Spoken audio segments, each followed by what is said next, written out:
Hello, everyone.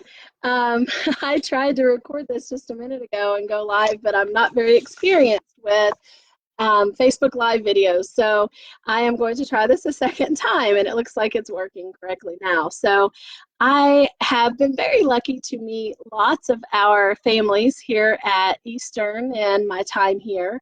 But just in case we have not met, my name is Melissa Johnson, and I'm your school counselor at Eastern.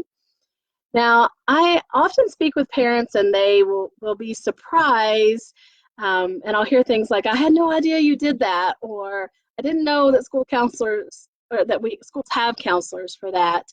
And the truth is that not all schools do have counselors.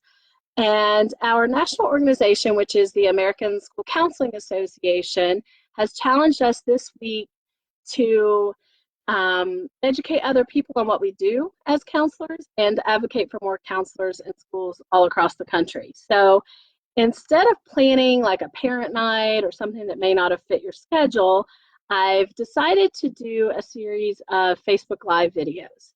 And so this week, each day, I will come on Facebook Live. The times may be a little bit different each day.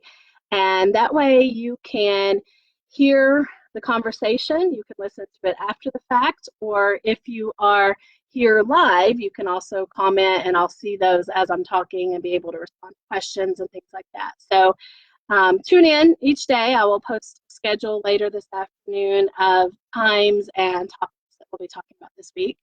If you have something that you would like for me to cover, feel free to comment on this video so that I know it's something you would like to hear from me about. So for today, I just want to share with you what I do as a counselor, because sometimes people think that I only work with kids who are maybe having behavior problems or kids who are going through something really hard or really bad.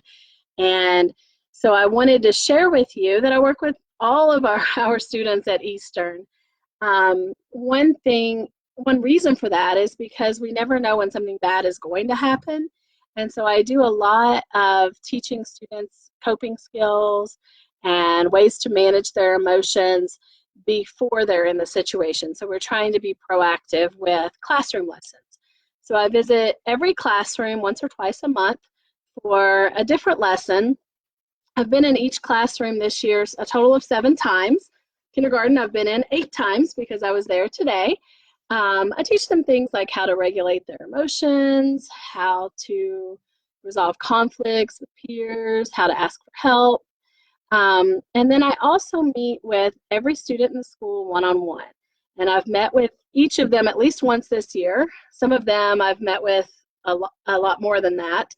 I have groups for students that are going through the same thing, like a loss of a loved one or a divorce in their family. It helps them to be with other students who are going through the same thing, and they can learn how to cope with those things together.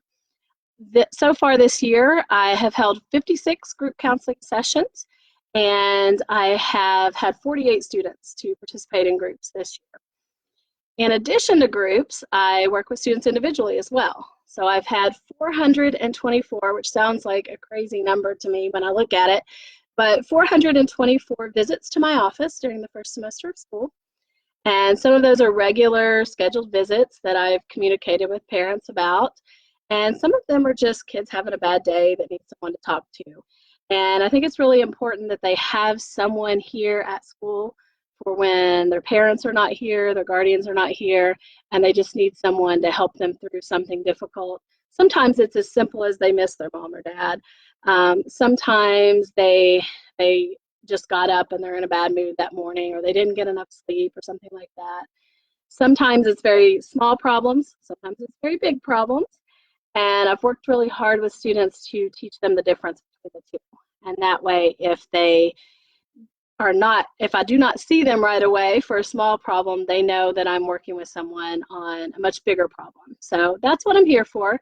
On any given day, I may meet with as few as 4 or 5 students. On another day, it may be 20 or more.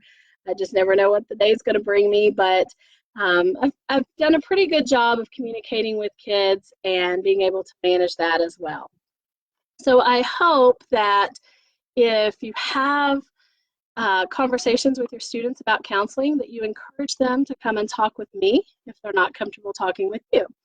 Sometimes students are afraid to tell their parents what they're going through because maybe they don't want to disappoint you, or they don't want to make you feel sad or hurt your feelings.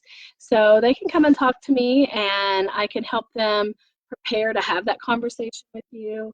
And then I can also call you and help you be prepared to hear it as well. So I can also refer you to outside family therapy, outside counseling, if it looks like your child needs something like that. Lots of resources available, so I can do that as well. And there's certainly a lot of other things that are on my plate to keep me busy through the day, things like coordinating testing or 504 plans and other duties. But a majority of my day is really spent working with students either in the classroom with classroom lessons, or working with them in groups, or meeting with those students one-on-one.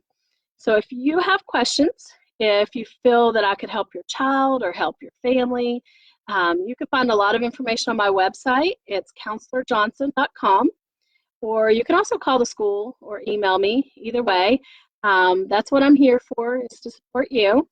Now remember, before I sign off today, if you have something you would like to hear me talk about this week, just comment on this post or send me a message, either one, and that will give me some ideas of things you would like for me to talk about.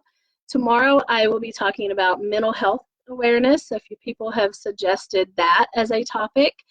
So we'll talk about some things you can do as parents, as guardians, that can help you with that conversation with your kids about mental health, and signs to look for that maybe your child may need some kind of mental health assistance. So thank you for tuning in, and I will see you all tomorrow. Thank you.